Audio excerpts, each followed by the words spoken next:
Halo Sobat Sobat Bahasa. Bahasa. Perkenalkan, nama saya Alif Ayusa Fitri dan rekan saya. Dewi Laila Fitratul Mu'afa. Bagaimana nih kabar sobat semua? Semoga sehat dan bahagia selalu ya, sehingga dapat beraktivitas seperti biasanya tanpa terkendala apapun. Oh iya, jangan lupa untuk menjaga kesehatan ya, terutama imun. Kan lagi pandemi juga, dan nggak tahu nih kapan berakhirnya. Dia aja datang terus ngilang, ya corona nggak hilang-hilang sih. Say lu, haha. Tapi semoga lekas pulang ke asalnya ya, biar kita semua bisa kumpul lagi sama teman-teman dan keluarga. Bisa ke mall, jalan-jalan kayak dulu. Kuliah offline nih yang penting. Ya kali dari maba sampai lulus kita online terus, kan nggak enak. Kan sedih ya, kayak kurang gitu, nggak ada seru-serunya bareng teman-teman kelas. Nah, makanya, udah yuk balik aja ke topik. Oke, pada kesempatan kali ini kita akan membahas topik yang menarik nih sobat. Dan tentu saja seputar bahasa. Nah, topiknya adalah jeng. Struktur kalimat dasar. Jadi kita akan mengulas dari pengertian, fungsi, peran, unsur-unsurnya dan masih banyak lagi. Pokoknya hal-hal yang berkaitan dengan struktur kalimat. Nah, di sini sudah ada teman-teman kami yang cuantik dan ganteng. Soalnya cowoknya cuma satu ha. Kepo nggak siapa aja? Kepo nggak? Kepo dong, masa enggak? Oke, yang pertama namanya Kak siapa nih? Della Marta Diana. Dan sebelahnya ada Kak. Hai, aku Fadila Rizanu Patricia. Yang terakhir, satu-satunya cowok nih, namanya Kak. M.A. Bagus Prihatmojo. FYI, kita ini sekelas, sekelompok juga, mata kuliah sintaksis. Kita kelompok 4 ya guys, catat. Tapi belum pernah ketemu sama sekali. Kalau Kak Della sama Kak Bagus udah ya kayaknya. Nah, jadi udah 2 kali. Yang pertama ngambil KHS, yang kedua tuh ngambil KRS yang udah ditandatanganin. Nah, jadi yang lain gimana nih? Ya, sabar aja say. Langsung masuk topik. Nah, ini ada beberapa pertanyaan. Masuk pertanyaan yang pertama. Aku mau nanya ke Kak Bagus nih. Kira-kira apa sih yang dimaksud dengan struktur kalimat menurut Kak Bagus sendiri? Kalimat dasar adalah kalimat yang berisi informasi pokok dalam struktur inti, belum mengalami perubahan unsur seperti penambahan keterangan, kalimat ataupun keterangan subjek, predikat, objek, ataupun pelengkap. Oh, oke. Apakah ada unsur-unsurnya, Kak? Nah, unsur-unsurnya menurut urutan yang paling umum itu tidak mengandung pertanyaan atau pengingkaran. Dengan kata lain, kalimat dasar di sini identik dengan kalimat tunggal deklaratif afirmatif yang urutan unsur-unsurnya itu paling lazim. Oh, oke. Barusan kakak kan menyebut kalimat tunggal deklaratif. Apa itu, Kak? Kalimat tunggal deklaratif itu kalimat yang terdiri dari subjek dan juga predikat, Kak. Yang biasanya itu kita gunakan untuk memberikan informasi ataupun berita. Tapi nih Kak ya, kita lebih sering menyebutnya sebagai kalimat pernyataan, benar gak? Yang sifatnya itu untuk menguatkan dan mengesahkan sesuatu. Seperti itu Kak. Ada nggak pembagian tersendiri dari kalimat dasar tersebut? Apakah bisa dijelaskan pembagiannya, Kak? Kalimat dasar dibagi menjadi 4, berdasarkan bentuk, kategori, fungsi, dan peran. apakah setiap kata atau frasa ini mempunyai peran dan fungsi tertentu jika menjadi konstituen kalimat? Iya dong pastinya. Jadi itu merupakan sintaksis yang terdiri atas dua kata atau lebih. Ini berarti bahwa kalimat merupakan satuan terbesar untuk pemberian sintaksis dan kata yang terkecil. Walaupun kata itu dapat diuraikan menjadi untaian kata, penguraian itu tidak langsung dari kalimat ke kata. Dan di antara kalimat dan kata biasanya tuh ada satuan yang berupa kelompok kata. Baik kalimat maupun kelompok kata yang menjadi unsur kalimat dapat dipandang suatu konstruksi. Satuan-satuan yang membentuk suatu konstruksi disebut konstituen konstruksi tersebut. Untuk struktur kalimat dasar, bentuk, dan kategori itu apakah ada perbedaan? Iya, benar banget. Ada, Kak. Seperti apa perbedaannya? Ya, antara bentuk dan juga kategori itu berbeda, Kak. Jadi, seperti ini. Kategori juga sering kita sebut dengan kelas kata, dan kategori frasa itu dapat dibedakan berdasarkan unsur utamanya, seperti verba, adjektiva, adverbia, nomina, preposisi, konjungtor, interjeksi, partikel. Sedangkan bentuk kata yang tergolong dalam kategori tertentu dapat mempunyai fungsi sintaksis semantik yang berbeda dalam kalimat nikah. Dan suatu bentuk kata dapat mempunyai keanggotaan rangkap, dalam arti kata tersebut dapat termasuk dalam dua kategori atau lebih. Seperti itu, Kak. Mungkin bisa dicontohkan, Kak? Oke, aku kasih contohnya nih. Misalnya pada kata sapu. Tergolong pada nomina, kalimatnya akan seperti ini. Sapu itu sudah rusak. Dan juga bisa tergolong pada verba seperti kalimat ini. Tolong sapu kamar saya. Seperti itu, Kak. Nah, untuk keempat unsur ini, kategori, bentuk, fungsi, dan peran, apakah tidak ada kaitannya satu lawan satu? Di antara keempat unsur ini, antara bentuk, kategori, fungsi, dan peran tidak ada hubungan satu lawan satu. Fungsi merupakan suatu tempat dalam struktur kalimat dengan unsur pengisi berupa bentuk, bahasa yang tergolong dalam kategori tertentu dan mempunyai peran semantis tertentu pula. Setelah membahas tentang fungsi-fungsi tadi, fungsi kelima, sintaksis, apakah semuanya harus ada di dalam suatu kalimat? Jadi tidak semua harus ada di dalam satu kalimat, namun ada beberapa yang harus wajib ada dalam kalimat tersebut, yaitu peran keterangan atau konstituen predikat dan subjek itu harus ada dalam kalimatnya. Karena sudah beberapa kali disinggung bahwa kehadiran unsur objek pelengkap atau keterangan wajib sangat bergantung pada bentuk dan jenis predikat. Dengan kata lain itu, unsur yang terdapat di sebelah kanan merupakan konstituen yang berfungsi melengkapi verba predikat. Oleh karena itu, konstituen objek, pelengkap, dan keterangan wajib sering juga disebut konstituen implementasi atau pemerlengkapan. Di sini sepertinya peran konstituen predikat dan subjek lebih besar dari yang lain ya. Apa benar begitu? Iya, Kak, tepat sekali. Karena ciri dari sebuah kalimat itu setidaknya memiliki subjek dan juga predikat.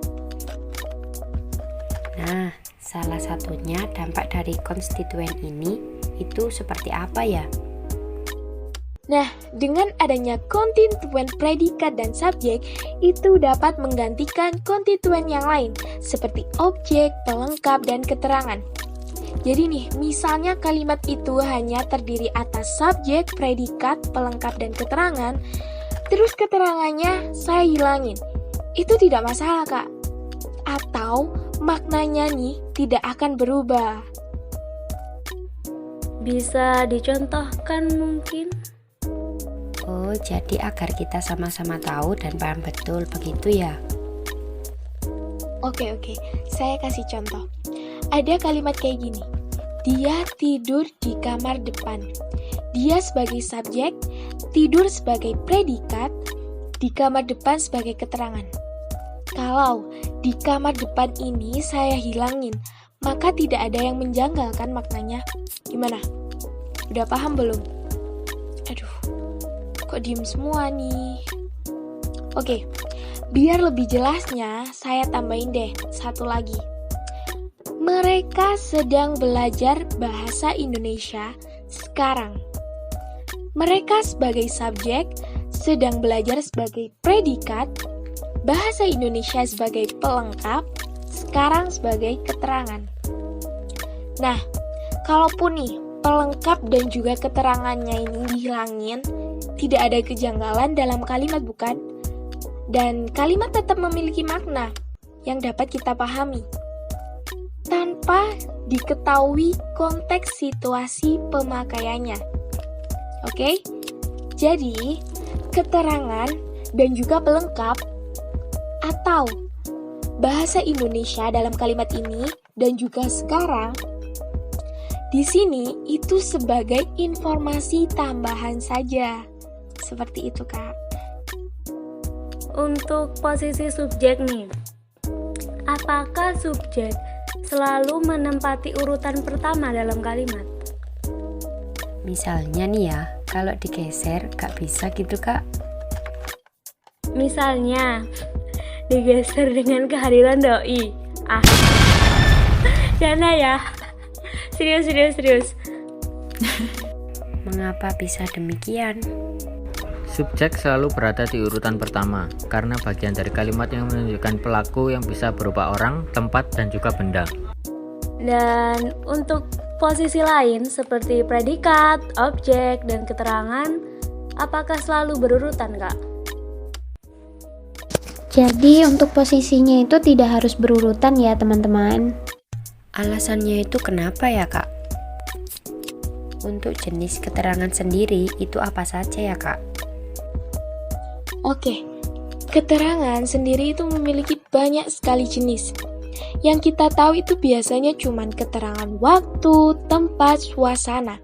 Ternyata ada jenis lainnya nih, seperti keterangan alat, keterangan tujuan, keterangan cara, keterangan penyerta, keterangan perbandingan, dan keterangan kesalingan. Dan apakah keterangan letaknya harus tetap seperti halnya dengan urutan yang lain, SPO? Kalau untuk letaknya, keterangan itu berpindah-pindah, Kak. Ada di akhir, ada di awal, maupun di tengah kalimat. Mungkin Sabila ya Kak dikasih contoh gitu. Kan kita tidak bisa hanya dikasih harapan tanpa kepastian. Kayak ang nonton misalnya. Oke, aku contohin deh. Yang pertama, kalimat yang memiliki keterangan di akhir. Contohnya kayak gini nih. Kavi membeli mangga kemarin. Sekarang, keterangannya jika berada di awal dan di tengah kalimat. Kemarin Kavi membeli mangga. Untuk yang di tengah kalimat, Kavi kemarin membeli mangga. Gimana? Untuk hubungan keempatnya ini seperti apa? Oke, hubungan antara bentuk, kategori, fungsi, dan peran ini saya beri contoh dalam satu kalimat. Bentuknya kayak gini nih. Ibu saya tidak membeli baju baru untuk kami minggu lalu. Yang kedua ada kategori. Kategori dibagi menjadi dua, ada kata dan frasa. Untuk katanya, ibu termasuk dalam nomina. Saya termasuk dalam pronoun. Tidak termasuk dalam adverbia. Membeli termasuk dalam verba. Baju adalah nomina. Baru adalah adjektiva. Untuk termasuk dalam preposisi. Kami termasuk dalam nomina. Minggu termasuk nomina. Dan lalu adalah verba. Untuk frasa, ibu saya adalah frasa nominal. Tidak membeli termasuk dalam frasa verbal. Baju baru termasuk dalam frasa nominal. untuk kami termasuk dalam preposisi. Dan minggu lalu termasuk dalam frasa nominal. Sekarang masuk ke fungsi. Ibu saya adalah subjek. Tidak membeli, predikat. Baju baru adalah objek. Untuk kami adalah pelengkap. Minggu lalu adalah keterangan. Dan yang terakhir ada peran. Ibu saya termasuk dalam pelaku. Tidak membeli adalah perbuatan. Baju baru adalah sasaran. Untuk kami adalah beruntung. Dan yang terakhir minggu lalu adalah waktu. Seperti itu, Kak. Selanjutnya nih Kak, apakah jenis verba predikat dapat menentukan kehadiran objek, pelengkap, dan keterangan dalam tipe kalimat yang terakhir? Nah, itu tadi kan pertanyaannya, apakah jenis verba predikat itu dapat menentukan kehadiran objek, pelengkap, dan keterangan dalam tipe kalimat yang terakhir? Itu jawabannya bisa, karena verba itu merupakan predikat yang menunjukkan suatu keberadaan. Jadi harus ada gitu ya. Nah, dari uraian di atas, verba predikat sepertinya lebih dominan ya. Iya, bener banget, Kak. Seperti jawaban Kak Dela tadi bahwa verba predikat dalam bahasa Indonesia mempunyai peranan yang dominan karena dapat menentukan kehadiran konstituen lain seperti objek, keterangan, dan pelengkap. Contohnya seperti ini. Ada dua kalimat. Yang pertama, tante membeli baju baru. Kalimat yang kedua, tante membelikan adik saya baju baru. Verba membeli di sini menuntut kehadiran dua konstituen, yaitu untuk kalimat pertama yang membeli, tante, dan untuk kalimat yang kedua yang dibeli, yaitu baju baru. Jika verba membeli paling tidak menentukan tiga konstituen nih Kak. Yang pertama, yang membeli tante, yang kedua, yang dibeli, yaitu baju baru, dan yang terakhir, yang dibelikan. Untuk pola-pola dasar sendiri, itu seperti apa? Pola-pola dasar dapat juga dilihat sebagai susunan kalimat yang terdiri atas dua bagian, yakni topik dan komen. Dalam suatu kalimat, tidak selalu kelima fungsi sintaksis itu terisi, tetapi paling tidak harus ada konstituen, pengisi, subjek, dan predikat. Kehadiran konstituen lainnya banyak ditentukan oleh konstituen pengisi predikat. Jadi, dalam kalimat seperti orang itu menyerahkan sebuah bingkisan frasa, orang itu adalah topik, sedangkan menyerahkan sebuah bingkisan adalah komen. Pola itu terdiri atas topik yang merupakan pokok pembicaraan dan komen yang memberi penjelasan terhadap pokok tersebut. Topik merupakan hal yang dianggap diketahui oleh pendengar atau pembaca, sedangkan komen adalah ihwal yang merupakan penjelasan tentang topik tersebut. Fungsi konstituen yang mengikutinya itu bagaimana ya Kak? Nah, jadi untuk fungsi konstituen yang mengikuti itu ialah, jadi di sini tuh kalimat yang merupakan satuan dasarnya itu wacana.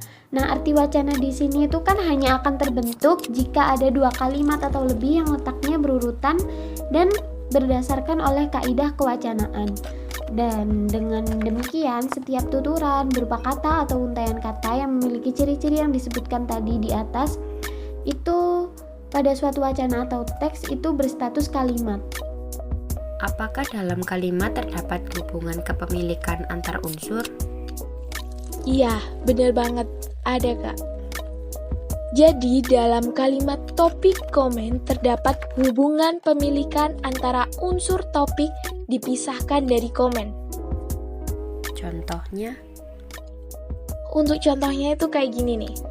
Pada kalimat atap rumah kami bocor, di sini ada hubungan pemilikan antara rumah kami dengan atap. Oke? Aku kasih lagi deh contohnya. Biar paham nih. Ayah orang itu bekerja di pabrik.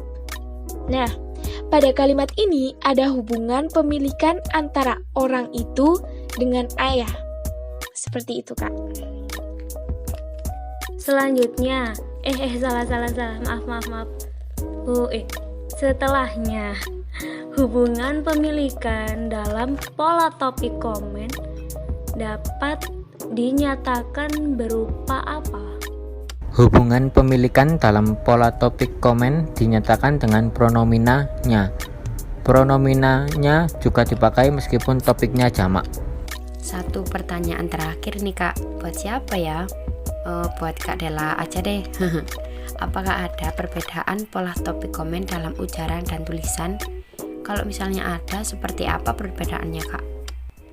Nah, jadi kan pertanyaannya, apakah ada perbedaan pola topik komen dalam ujaran dan tulisan? Jawabannya adalah ada dong pastinya. Oke, perbedaannya ialah jika topik itu merupakan suatu bahasan utama yang ada dalam suatu kalimat. Tetapi jika komentar itu merupakan suatu kata-kata atau kalimat yang tidak terbatas yang dapat diucapkan atau diujarkan secara langsung maupun secara tidak langsung atau seperti tertulis. Nah, seperti itu. Jadi, kesimpulan yang dapat saya ambil dari topik kita kali ini adalah yang dimaksud dengan kalimat dasar adalah kalimat yang terdiri atas satu klausa. Unsur-unsurnya lengkap, susunan unsur-unsurnya menurut urutan yang paling umum dan tidak mengandung pertanyaan atau pengingkaran. Verba predikat dalam bahasa Indonesia mempunyai peranan yang dominan karena menentukan kehadiran konstituen lain dalam kalimat. Pola-pola dasar dapat juga dilihat sebagai susunan kalimat yang terdiri atas dua bagian, yakni topik dan komen. Hubungan pemilikan dalam pola topik komen dinyatakan dengan prominanya. Prominanya juga dipakai meskipun topiknya jamak. Waduh, ternyata seru juga ya diskusi bareng mengenai sintaksis. Sampai gak terasa nih kita udah cukup lama membahasnya. Mungkin ini pengaruh dari Kak Dela, Kak Fadila, dan Kak Bagus ya. Dan juga kami dong, saya sama Kak Alif yang bisa membangun suasana. So iya dah. Oke, sampai sini dulu podcast kita kali ini. Kalau ada salah-salah kata, mohon maaf karena kami juga manusia yang tidak jauh dari kesalahan. Semoga bermanfaat, semangat belajar, semangat mengejar cita-cita. Semoga kita semua menjadi orang sukses ya sobat. Jangan lupa untuk selalu berdoa dan berusaha ya. Amin. Oke, terima kasih banyak Kak Dela, Kak Fadila, Kak Bagus udah datang dan berkenan menjawab dengan jawaban yang luar biasa dan mudah kita pahami juga. Kami undur diri. Terima kasih banyak. Wassalamualaikum warahmatullahi wabarakatuh. See you. Bye.